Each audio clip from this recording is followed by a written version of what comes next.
السلام علیکم ورحمۃ اللہ وبرکاتہ۔ محترم ناظرین، جسم انسانی ایک حیاتیاتی مشین ہے۔ جسم در حقیقت ایک مشین کی طرح ہے۔ یہ حیاتیاتی مشین بھی اسی طرح کام کرتی ہے جس طرح دوسری مشینیں کام کرتی ہیں۔ انسانی مشین جسم کے تمام حصوں کو صحیح حالت میں رکھنے اور دوسرے کے ساتھ تعاون کرتے رہنے کے لیے توانائی استعمال کرتی ہے تاکہ اس کے کارکردگی میں فرق نہ آئے۔ اس مشین کو بھی سروسنگ کی ضرورت پڑتی ہے تاکہ اس سے صحیح اعمال صادر ہوں اور ان اعمال کے اچھے اثرات مرتب ہوں۔ اسی لیے اس مشین کے خالق نے روزہ فرض کیا تاکہ اس کا جسم پاک و صاف رہے اور اس کے اعمال پاک و صاف ہوں، جس سے وہ اخلاقی، نفسیاتی اور روحانی لحاظ سے اعلیٰ مقام پر پہنچ سکے۔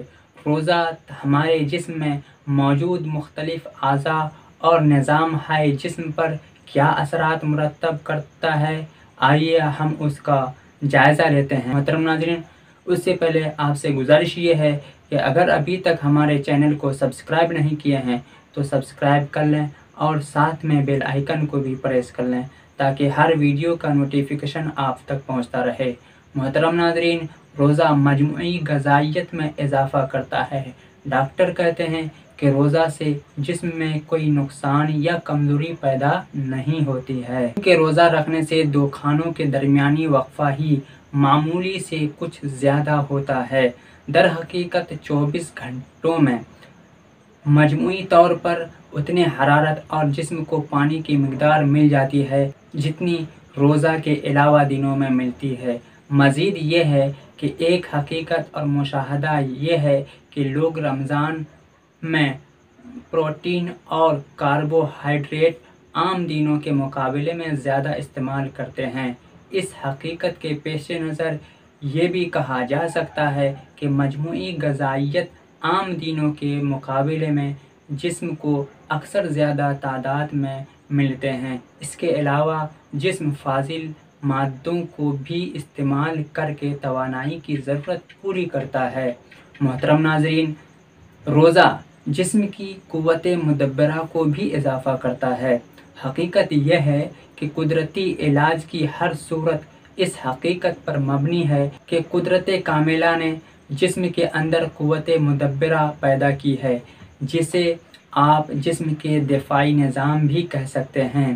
یہ قوت مدبرہ کسی خاص تدبیر کے بغیر ہر وقت قوتوں کی حفاظت پر مامور رہتی ہے کہ قدرتی علاج کی صورت میں وہ تدابیر اختیار کرنی چاہیے جو قوت مدبرہ کو مدد دینے والی ہوں، اور ان باتوں سے بچنا چاہیے جو اسے کمزور کر دیں۔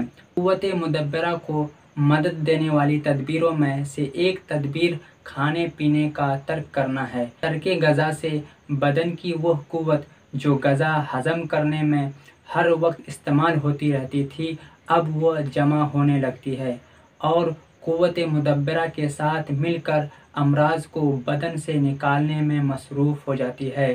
اسی وجہ سے یہ بات کہی جا سکتی ہے کہ روزہ میں شفا بخشی کی زبردست صلاحیت ہے۔ اس لیے محترم ناظرین، ہمیں ہر صورت میں روزہ رکھنا لازم اور ضروری ہو جاتا ہے، کیونکہ ایک طرف روزہ سے عبادت الہی بھی ادا ہو جاتی ہے اور دوسری طرف ہمارے جسم میں روزہ سے حفاظتی قوت کا بھی اضافہ ہو جاتا ہے۔ اللهم صل على سيدنا ومولانا محمد، اللهم صل على سيدنا ومولانا محمد، اللهم صل على سيدنا ومولانا محمد۔